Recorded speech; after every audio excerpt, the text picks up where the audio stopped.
जय हिंद साथियों, आप सभी का आपके अपने परिवार आसमा सिविल एकेडमी के इस डेली करंट अफेयर्स पे मैं इशार अहमद आप सभी का पुरजोर स्वागत करता हूं और आशा करता हूं कि आप सभी स्वस्थ हैं और बिल्कुल मस्त हैं।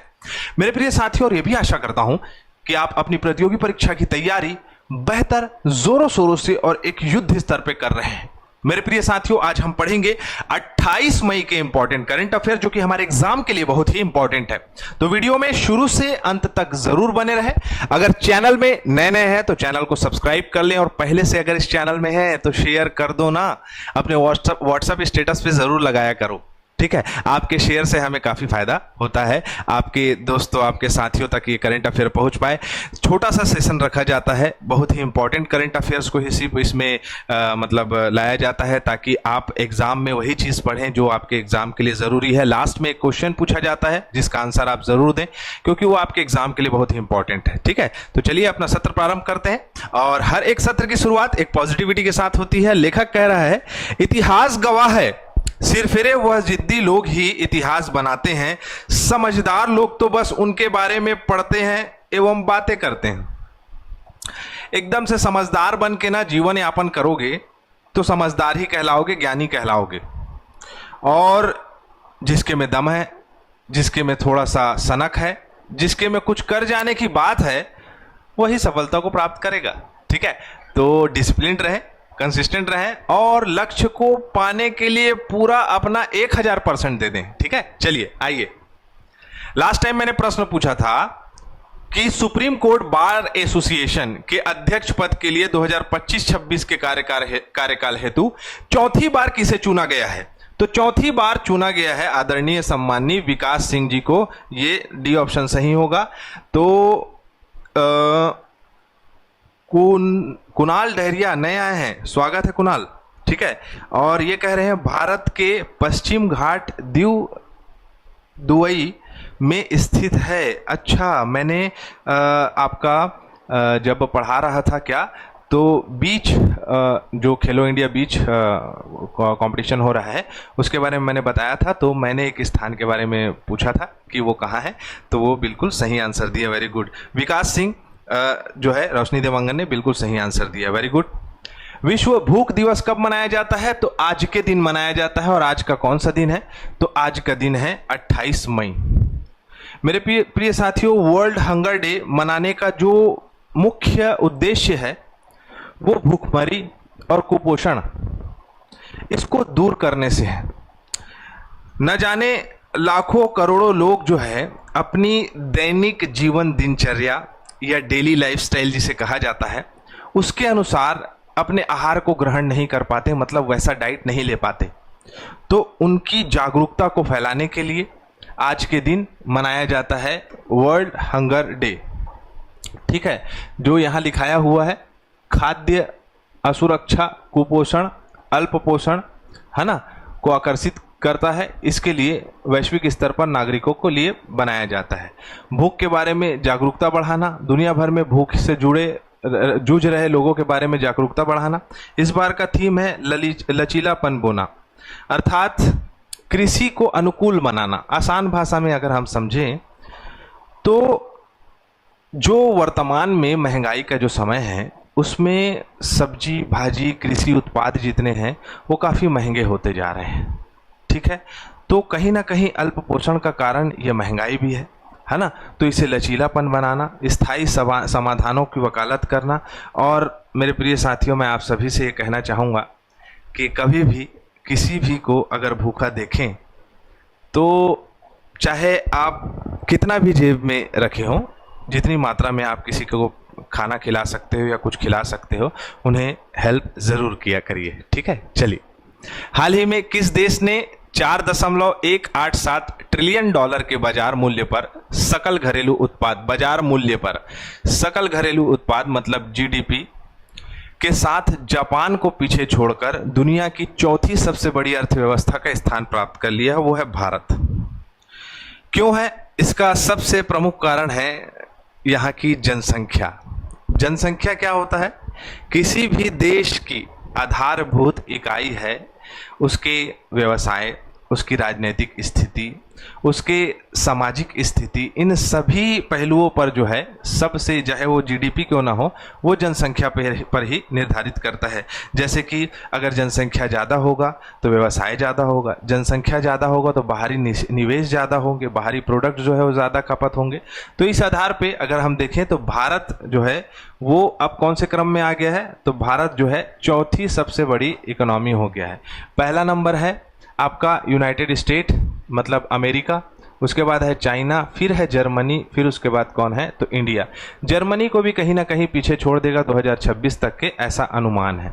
ठीक है, किसने ये ऐलान किया, किसने ये बताया, तो यह जानकारी नीति आयोग के सीईओ, क्या नाम है इनका, VBR सुब्रमण्यम, कल ही बच्चे ने आंसर दिया था, तो VBR सुब्रमण्यम जी जिन्होंने जो है ये ऐलान किया। अगर हम बात करें, अगर हम देखें तो भारत की जो 2028 की अनुमानित जीडीपी है वो 5.58 ट्रिलियन डॉलर होगी और जर्मनी की 5.25 के आसपास ट्रिलियन डॉलर के आसपास होगी। ये कारण क्या है कि हमारे यहाँ बेहतर निवेश है और व्यापार जो है वो अच्छी तरह से हो रहा है और सारी चीज़ें, लेकिन हम प्रति व्यक्ति आय की तुलना में पीछे ही रहेंगे, क्योंकि भारत की प्रति व्यक्ति आय जो है 2880 डॉलर है और जापान की जो है वो आपका 33.960 है। ठीक है, सॉरी 960 है जापान की, है ना। तो आप ये समझ सकते हैं, तो जापान पीछे जरूर हो गया है हमारे से।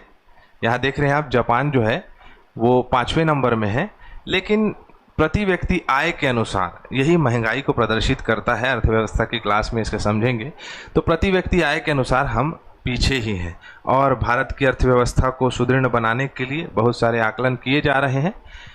खैर, हमें जो पता होना चाहिए वो हम पता कर लिए। वनडे एग्जाम में ऐसे ही पूछेगा, है ना। चौथी सबसे बड़ी इकोनॉमी किसकी है, पांचवी किसकी है, पहली किसकी है, दूसरी किसकी है, तीसरी किसकी है।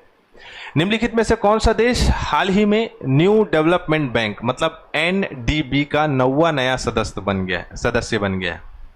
तो पहले तो ये पता होना चाहिए कि न्यू डेवलपमेंट बैंक किसका बैंक है, तो ब्रिक्स देशों का ये बैंक है।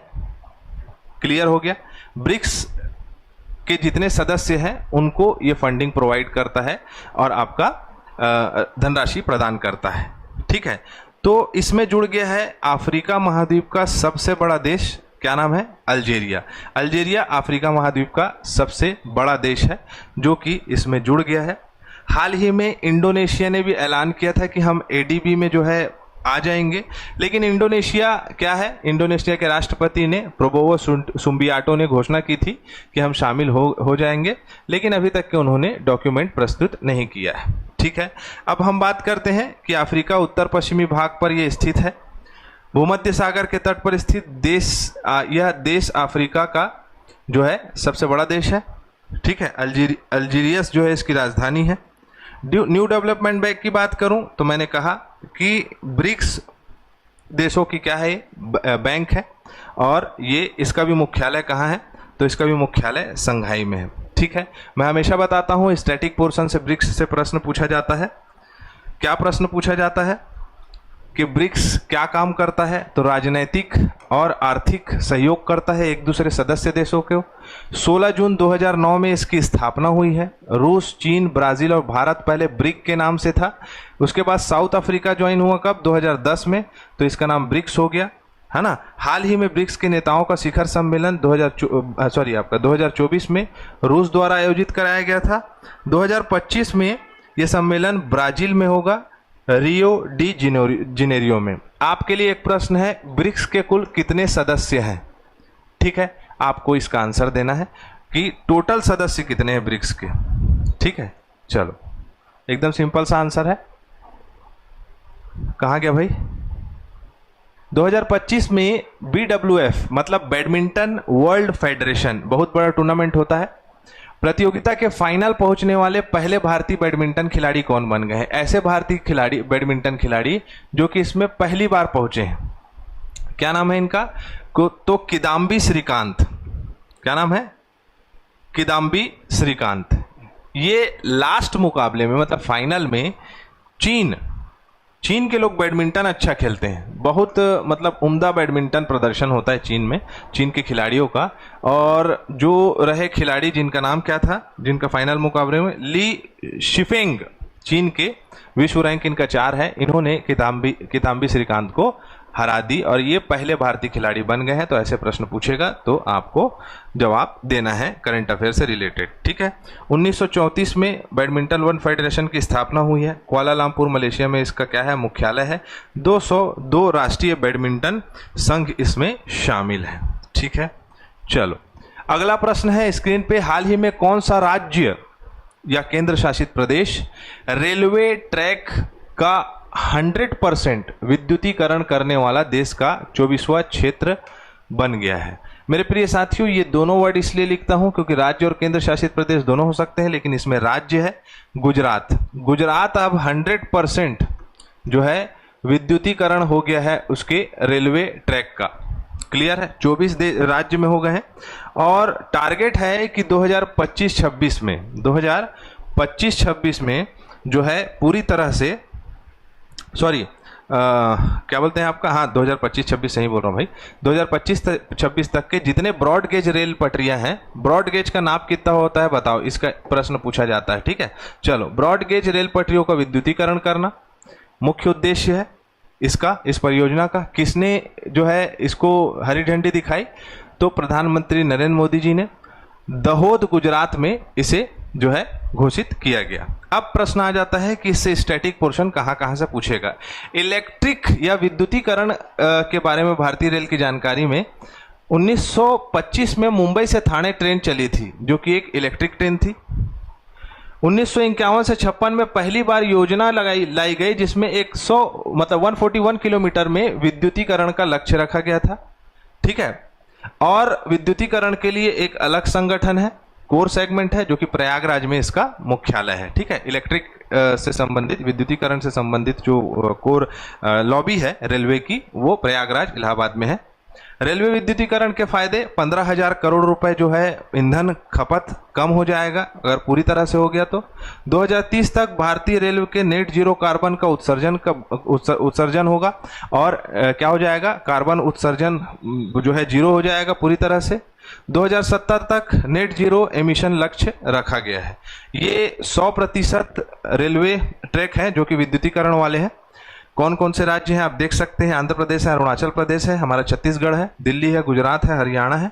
इस प्रकार से प्रश्न पूछे जा सकते हैं। क्लियर। चलो अगला प्रश्न हमारे स्क्रीन पे रहा, कृषि उद्योग समागम 2025 का आयोजन किस स्थान पर किया जा रहा है? मेरे प्रिय साथियों, केंद्रीय कृषि मंत्री कौन है? आंसर बताओ फटाक से। आपको सॉरी ऑप्शन दे रहा हूं मैं आपको। इनके जो मतलब ये पहले मुख्यमंत्री थे मध्य प्रदेश के। तो नरसिंहपुर में जो है क्या हो रहा है, ये आयोजन हो रहा है मध्य प्रदेश नरसिंहपुर में।